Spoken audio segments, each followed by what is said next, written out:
ಎಲ್ರಿಗೂ ನಮಸ್ಕಾರ. Welcome to the Harshal ಚಾನಲ್ಗೆ ಎಲ್ರಿಗೂ ಸ್ವಾಗತ ಸುಸ್ವಾಗತ. ಇವತ್ತು ಬನ್ನಿ ನಾವು ಸಿಂಪಲ್ ಪ್ರೈಸ್ ಆಕ್ಷನ್ ಇಟ್ಕೊಂಡು ಹೇಗೆಲ್ಲ ನಿಫ್ಟಿ 50 ಮತ್ತೆ ಬ್ಯಾಂಕ್ ನಿಫ್ಟಿಯಲ್ಲಿ ಹೇಗೆಲ್ಲ ಟ್ರೇಡ್ ತಗೋಬೋದಿತ್ತು ಅಂತ ನಾವು ನೋಡೋಣ. ಫಸ್ಟ್ ಆಫ್ ಆಲ್ ಬಂದ್ಬಿಟ್ಟು ಈ ಸಪೋರ್ಟ್ ಅಂಡ್ ರೆಸಿಸ್ಟೆನ್ಸ್ ಎಲ್ಲ ಇದೆಲ್ಲ ಇದನ್ನ ಬಂದ್ಬಿಟ್ಟು ನಾನು ಆಲ್ರೆಡಿ ಪೋಸ್ಟ್ ಮಾರ್ಕೆಟ್ ರಿಪೋರ್ಟ್ ಅಲ್ಲಿ ನಾನು ಲಾಸ್ಟ್ 14ನೇ ತಾರೀಕು 14th ನವೆಂಬರ್ಗೆ ನಾನು ಪೋಸ್ಟ್ ಮಾರ್ಕೆಟ್ ರಿಪೋರ್ಟ್ ಅಲ್ಲಿ ಹಾಕಿದ್ದೀನಿ. ಅಲ್ಲಿ ಹೋಗಿ ನೋಡಿ.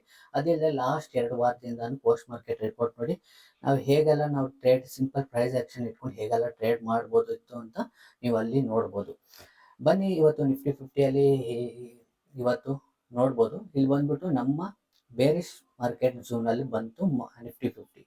ಬಟ್ ಇಲ್ಲಿ ನಾವು ಟ್ರೇಡ್ ತಗೊಂಡಿವಿ ಅಂತಂದ್ರೆ ಇಲ್ಲ. ಕಾರಣ ಏನಂತಂದ್ರೆ ಈ ಕ್ಯಾಂಡಲ್ ರಿಸ್ಕ್ ತುಂಬಾ ಅತಿ ಹೆಚ್ಚಿರೋದ್ರಿಂದ ನಾವು ಈ ಟ್ರೇಡ್ ನ ಬಂದ್ಬಿಟ್ಟು ಇಗ್ನೋರ್ ಮಾಡಿದ್ವಿ. ನೋಡಿ, ತಗೊಂಡಿದ್ರು ಕೂಡ 170 ಪಾಯಿಂಟ್ ನಮಗೆ ಸಿಕ್ಕಿರೋದು ನಿಫ್ಟಿ 50ಅಲ್ಲಿ ಒಂದೇ ಟ್ರೇಡ್ ಅಲ್ಲಿ. ಬಟ್ ಆದ್ರೂ ಕೂಡ ನಮ್ಮ ರಿಸ್ಕ್ ಜಾಸ್ತಿ ಇರೋದ್ರಿಂದ ನಾವು ಇಗ್ನೋರ್ ಮಾಡಿದ್ವಿ. ಓಕೆ, ಸೆಕೆಂಡ್ ಟ್ರೇಡ್ ನಮಗೆ ಫಸ್ಟ್ ಟ್ರೇಡ್ ಬಂದ್ಬಿಟ್ಟು ಇಲ್ಲಿ. ಓಕೆ, ಫಸ್ಟ್ ಟ್ರೇಡ್ ಅಂದ್ರೆ ಇಲ್ಲಿ, ಬಟ್ ತಗೊಂಡಿಲ್ಲ. ಫಸ್ಟ್ ಟ್ರೇಡ್ ಇದಾಗುತ್ತೆ. ಇದನ್ನ ತಗೊಂಡ್ವಿ. ನಮಗೆ ಇಲ್ಲಿ ಆಲ್ಮೋಸ್ಟ್ 50 ಪಾಯಿಂಟ್ಸ್ ನಮಗೆ ಸಿಕ್ತು. ಓಕೆ, ಇಲ್ಲಿ 170 ಪಾಯಿಂಟ್ಸ್ ಸಿಕ್ಕಿದ್ರು ಕೂಡ ನಮ್ಮ ರಿಸ್ಕ್ ಒಳಗಡೆ ಬರ್ದೇ ಇರೋದ್ರಿಂದ ನಾವು ಇಲ್ಲಿ ಯಾವುದೇ ರೀತಿ ಟ್ರೇಡ್ ತಗೊಂಡಿಲ್ಲ. ಬಟ್ ಅದೇ ರೀತಿ ಸೆಕೆಂಡ್ ಟ್ರೇಡ್ ಬಂದ್ಬಿಟ್ಟು ನಮಗೆ 50 ಪಾಯಿಂಟ್ಸ್ ಸಿಕ್ಕಿದೆ. ಓಕೆ, ಮತ್ತೆ ಅದಾದ್ಮೇಲೆ ಬ್ಯಾಂಕ್ ನಿಫ್ಟಿ 50ಅಲ್ಲಿ ಮತ್ತೆ ಥರ್ಡ್ ಟ್ರೇಡ್ ಬಂದ್ಬಿಟ್ಟು ನಮಗೆ ಸೆಕೆಂಡ್ ಟ್ರೇಡ್ ಬಂದು ಇಲ್ಲಿ ಸಿಕ್ಕಿತ್ತು. ಇಲ್ಲಿ ಬಂದ್ಬಿಟ್ಟು ಒಂದು 15 ಪಾಯಿಂಟ್ ನಮಗೆ ಲಾಸ್ ಆಯಿತು. ಓಕೆ, ಇಲ್ಲಿ ಬಂದ್ಬಿಟ್ಟು ನಾವು ತಗೊಂಡ್ವಾ ಅಂತಂದ್ರೆ ಈ ಡೈರೆಕ್ಷನ್ ಎಲ್ಲೂ ತಗೊಂಡಿಲ್ಲ. ಒಂದು ವೇಳೆ ನಾವು ಇಲ್ಲಿ ತಗೊಂಡಿದ್ರು ಕೂಡ ನಮ್ಮ ಯಾವುದೇ ರೀತಿ ಸ್ಟಾಪ್ ಲಾಸ್ ಖಂಡಿತವಾಗಿ ಇಟ್ಟಾಗಿರಲ್ಲ. ಅದಾದ್ಮೇಲೆ ಮಾರ್ಕೆಟ್ ಡೌನ್ ಸೈಡ್ ಅಲ್ಲಿ ಇತ್ತು. ಓಕೆ, ಆದ್ರೂ ಕೂಡ ನಮ್ಮ ರಿಸ್ಕ್ ಒಳಗಡೆ ಬರ್ತಿರೋದ್ರಿಂದ ಇದು ಮತ್ತೆ ಇದು ಪ್ಲಸ್ ಇಲ್ಲಿ ಯಾವುದೇ ರೀತಿ ಟ್ರೇಡ್ ತಗೊಂಡಿಲ್ಲ. ಇಲ್ಲಿ ನೀವು ಯಾವುದೇ ಪೊಸಿಷನ್ ತಗೊಂಡಿದ್ರು ಕೂಡ ನಿಮ್ಮ ಸ್ಟಾಪ್ ಲಾಸ್ ಇಟ್ಟಾಗಿರಲ್ಲ. ಓಕೆ, ಮೇ ಬಿ ಇದು ಒಂದು ಹಿಟ್ಟಾಗಿರ್ಬೋದು ಹೊರತು ಇನ್ನು ಯಾವುದೇ ರೀತಿ ಇದಾಗ್ಲಿ ತಗೊಂಡಿದ್ರೆ ಹಿಟ್ಟಾಗಿರಲ್ಲ. ಬಟ್ ನಾವು ನೆಕ್ಸ್ಟ್ ಬಂದ್ಬಿಟ್ಟು ಈ ಕ್ಯಾಂಡಲ್ ಅಲ್ಲಿ ತಗೊಂಡ್ವಿ. ಈ ಕ್ಯಾಂಡಲ್ ಅಲ್ಲಿ ನಮಗೆ ಆಲ್ಮೋಸ್ಟ್ ಮತ್ತೆ 50 ಪಾಯಿಂಟ್ ಸಿಕ್ಕಿದೆ. ಓಕೆ, ನಮಗೆ 15 ಪಾಯಿಂಟ್ ಮೈನಸ್ ಮಾಡಿದ್ರೆ 85 ಪಾಯಿಂಟ್ಸ್ ನಮಗೆ ಇವತ್ತು ನಿಫ್ಟಿ 50ಅಲ್ಲಿ ಕ್ಯಾಪ್ಚರ್ ಮಾಡ್ಬೋದಿತ್ತು ಈಸಿ ಪ್ರೈಸ್ ಆಕ್ಷನ್ ಅಲ್ಲಿ. ಅದೇ ರೀತಿ ಬ್ಯಾಂಕ್ ನಿಫ್ಟಿಯಲ್ಲಿ ಹೇಗೆಲ್ಲ ಟ್ರೇಡ್ ಮಾಡ್ಬೋದಿತ್ತು ಅಂತ ಅದ್ರ ಬಗ್ಗೆನೂ ನೋಡೋಣ ಬನ್ನಿ. ನೋಡಿ, ಬ್ಯಾಂಕ್ ನಿಫ್ಟಿಯಲ್ಲಿ ಬಂದ್ಬಿಟ್ಟು ಫಸ್ಟ್ 9:15ಕ್ಕೆ ನಮಗೆ ಒಂದು ಟ್ರೇಡ್ ಸಿಕ್ಕಿದೆ. ಈ 9:15ರಲ್ಲಿ ಆಪ್ಷನ್ ಸೆಲ್ಲಿಂಗ್ ಅಲ್ಲಿ ಮಾತ್ರ ಸಿಕ್ಕಿದೆ. ಓಕೆ, ಆಪ್ಷನ್ ಬೈಯಿಂಗ್ ಅಲ್ಲ. ಆಪ್ಷನ್ ಬೈಯಿಂಗ್ ಅಲ್ಲಿ ಏನಕ್ಕೆ ಇಲ್ಲ ಅಂತಂದ್ರೆ ಆಪ್ಷನ್ ಬೈಯಿಂಗ್ ಅಲ್ಲಿ ನಮಗೆ ಮೋರ್ ದೆನ್ 60 ಪಾಯಿಂಟ್ಸ್ ಮೇಲೆ ರಿಸ್ಕ್ ಇರೋದ್ರಿಂದ ನಾವು ಇದನ್ನ ಇಗ್ನೋರ್ ಮಾಡಿದ್ವಿ ಬೈಯಿಂಗ್ ಅಲ್ಲಿ.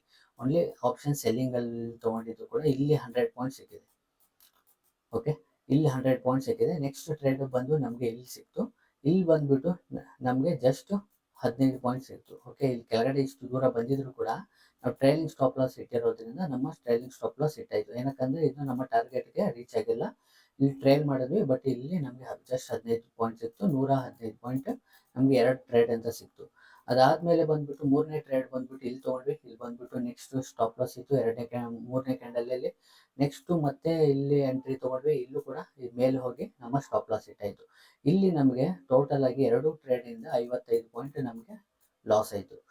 ಸೊ ನಮಗೆ ಈ 115 ಪಾಯಿಂಟ್ ಅಲ್ಲಿ 55 ಮೈನಸ್ ಮಾಡಿದಾಗ ಎಷ್ಟಾಗುತ್ತೆ? 60 ಪಾಯಿಂಟ್ ನಮಗೆ ಇವತ್ತು ಬ್ಯಾಂಕ್ ನಿಫ್ಟಿಯಲ್ಲಿ ಸಿಕ್ತು. ಅದಾದ್ಮೇಲೆ ಬ್ಯಾಂಕ್ ನಿಫ್ಟಿಯಲ್ಲಿ ಯಾವುದೇ ರೀತಿ ಟ್ರೇಡಿಂಗ್ ನಮಗೆ ಸಿಕ್ಕಿಲ್ಲ. ಇದು ನಮ್ಮ ಟ್ರೇಡಿಂಗ್ ಝೂಮ್ ಬರಲ್ಲ. ಆ ಕಾರಣಕ್ಕೋಸ್ಕರ ಇಲ್ಲಿ ಯಾವುದೇ ಟ್ರೇಡಿಂಗ್ ಸಿಕ್ಕಿಲ್ಲ. ನೋಡಿ, ಈ ಸಿಂಪಲ್ ಪ್ರೈಸ್ ಆಕ್ಷನ್ ಇಟ್ಕೊಂಡು ನಾವೆಲ್ಲ ಹೇಗೆಲ್ಲ ಟ್ರೇಡ್ ಮಾಡಿ ಈಸಿ ಮೆಥಡ್ ಅಲ್ಲಿ ನಾವು ಲಾಭ ಮಾಡ್ಬೋದು. ಇದ್ರ ಬಗ್ಗೆ ನಿಮ್ಗೆ ಆಲ್ರೆಡಿ ನಾನು ವಿಡಿಯೋಗಳು ಮಾಡಿದ್ದೀನಿ. ಸಪೋರ್ಟ್ ಅಂಡ್ ರೆಸಿಸ್ಟೆನ್ಸ್ ಅಲ್ಲಿ ಹೋಗಿ ಪೋಸ್ಟ್ ಮಾರ್ಕೆಟ್ ಅಲ್ಲಿ ನೋಡಿ ಬ್ಯಾಕ್ ಟೆಸ್ಟ್ ಮಾಡಿ ನೋಡಿ ಗೊತ್ತಾಗುತ್ತೆ ನಾವು 2 ವಾರದಿಂದ ಹೇಗೆಲ್ಲ ಪ್ರಾಫಿಟ್ ಮಾಡ್ಬೋದಿತ್ತು ಅಂತ. ಇವತ್ತು ನೋಡಿ ನಿಫ್ಟಿ 50ಅಲ್ಲಿ ಮತ್ತೆ ಬ್ಯಾಂಕ್ ನಿಫ್ಟಿಯಲ್ಲಿ ಈಸಿ ಮೆಥಡ್ ಅಲ್ಲಿ ಕಡಿಮೆ ಟ್ರೇಡ್ ತಗೊಂಡು ನಾವು ಅತಿ ಹೆಚ್ಚು ಲಾಭ ಮಾಡ್ಬೋದಿತ್ತು.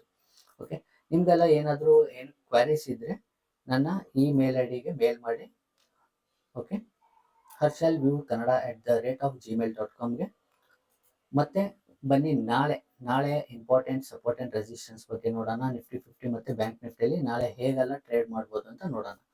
ಫಸ್ಟ್ ಆಫ್ ಆಲ್ ಬಂದ್ಬಿಟ್ಟು ನಿಫ್ಟಿ 50ಅಲ್ಲಿ ಬಂದ್ಬಿಟ್ಟು ಇಂಪಾರ್ಟೆಂಟ್ ಸಪೋರ್ಟ್ ಬಂದ್ಬಿಟ್ಟು 23,565. ಮತ್ತೆ ಇದು ಬಂದ್ಬಿಟ್ಟು 23,515. ಮತ್ತೆ ಡೌನ್ ಫಾಲ್ ಅಲ್ಲಿ ಇಂಪಾರ್ಟೆಂಟ್ ರೆಸಿಸ್ಟೆನ್ಸ್ ಲೆವೆಲ್ ಬಂದ್ಬಿಟ್ಟು 23,448. ಮತ್ತೆ ಇನ್ನೊಂದು ಡೌನ್ ಫಾಲ್ ಇಂಪಾರ್ಟ್ ರೆಸಿಸ್ಟೆನ್ಸ್ ಬಂದ್ಬಿಟ್ಟು 23,410 ಮತ್ತೆ 23,350. ಇದು Nifty 50 important support and resistance. ಮತ್ತೆ ಸಿಂಪಲ್ ವೇ ಅಲ್ಲಿ ನಾಳೆ ಕೂಡ ಇಲ್ಲಿ ಪ್ರೈಸ್ ಆಕ್ಷನ್ ಮಾಡಿದಾಗ ನಾವು ಹೇಗೆಲ್ಲ ಟ್ರೇಡ್ ತಗೋಬಹುದು ಅಂತ ಆಲ್ರೆಡಿ ವಿಡಿಯೋ ಹಾಕಿದ್ದೀನಿ, ಅಲ್ಲಿ ನೋಡದಿರೋರು ಅಲ್ಲಿ ಹೋಗಿ ನೋಡಿ. ಬನ್ನಿ ನಾಳೆ ಬ್ಯಾಂಕ್ ನಿಫ್ಟಿಯಲ್ಲಿ ಇಂಪಾರ್ಟೆಂಟ್ ಸಪೋರ್ಟ್ ಅಂಡ್ ರೆಸಿಸ್ಟೆನ್ಸ್ ಬಗ್ಗೆ ನೋಡೋಣ. ಬ್ಯಾಂಕ್ ನಿಫ್ಟಿಯಲ್ಲಿ ಬಂದ್ಬಿಟ್ಟು ಇಂಪಾರ್ಟೆಂಟ್ ಸಪೋರ್ಟ್ ಬಂದ್ಬಿಟ್ಟು 50,563, ಮತ್ತೆ ಇನ್ನೊಂದು ಸಪೋರ್ಟ್ ಬಂದ್ಬಿಟ್ಟು 50,416, ಮತ್ತೆ ಇನ್ನೊಂದು ಸಪೋರ್ಟ್ ಬಂದ್ಬಿಟ್ಟು 50,326. ಅದೇ ರೀತಿ ರೆಸಿಸ್ಟೆನ್ಸ್ ಲೆವೆಲ್ ಬಂದ್ಬಿಟ್ಟು 50,177, ಮತ್ತೆ ಇನ್ನೊಂದು ರೆಸಿಸ್ಟೆನ್ಸ್ ಬಂದ್ಬಿಟ್ಟು 50,084, ಮತ್ತೆ ಇನ್ನೊಂದು ರೆಸಿಸ್ಟೆನ್ಸ್ ಬಂದ್ಬಿಟ್ಟು 49,307. ಓಕೆ, ಇದು bank Nifty important support and resistance. Hope ಈ ವಿಡಿಯೋ ನಿಮ್ಗೆ ಇಷ್ಟ ಆಗಿದೆ. ಸಬ್ಸ್ಕ್ರೈಬ್ ಮಾಡ್ಕೊಳ್ಳಿ, ಲೈಕ್ ಬಟನ್ ಪ್ರೆಸ್ ಮಾಡ್ಕೊಳ್ಳಿ. ಮತ್ತೆ ನಾಳೆ ಪೋಸ್ಟ್ ಮಾರ್ಕೆಟ್ ರಿಪೋರ್ಟ್ ಅಲ್ಲಿ ಮತ್ತೆ ಸಿಗೋಣ. ಈ ಪ್ರೈಸ್ ಆಕ್ಷನ್ ಅಲ್ಲಿ ಇದನ್ನೆಲ್ಲ ನೋಟ್ ಮಾಡಿ ಇಟ್ಕೊಳ್ಳಿ. ನಾಳೆ ಈ ಪ್ರೈಸ್ ಅಲ್ಲಿ ಹೇಗೆಲ್ಲ ಟ್ರೇಡ್ ತಗೋಬಹುದಿತ್ತು ಅಂತ ಆಫ್ಟರ್ ಮಾರ್ಕೆಟ್ ಅಲ್ಲಿ ನಾವು ಹೇಳೋಣ. ನೋಡಿ, ಬಿಫೋರ್ ಮಾರ್ಕೆಟ್ ಅಲ್ಲಿ ಬಂದ್ಬಿಟ್ಟು ನಾನು ಇಂಪಾರ್ಟೆಂಟ್ ಲೆವೆಲ್ಸ್ ಹೇಳಿರ್ತೀನಿ. ಇದೇ ರೀತಿ ನಾಳೆ ಆಗಿದೆ ಅಂತ ನಾಳೆ ವಿಡಿಯೋ ನೋಡಿ ಗೊತ್ತಾಗುತ್ತೆ ಹೇಗೆಲ್ಲ ನಾವು ಟ್ರೇಡ್ ತಗೋಬಹುದು ಇತ್ತು. ಮತ್ತೆ ಅದರಿಂದ ನಾವು ತಗೊಂಡಿದ್ರೆ ನಮ್ಗೆ ಲಾಭ ಆಗಿರೋದ ನಷ್ಟ ಆಗಿರೋದ ನಾಳೆ ನಿಮ್ಗೆ ನಾನು ಹೇಳ್ತೀನಿ. ಓಕೆ, ನಾಳೆ ಸಿಗೋಣ. ಎಲ್ರಿಗೂ ನಮಸ್ಕಾರ, ಧನ್ಯವಾದಗಳು.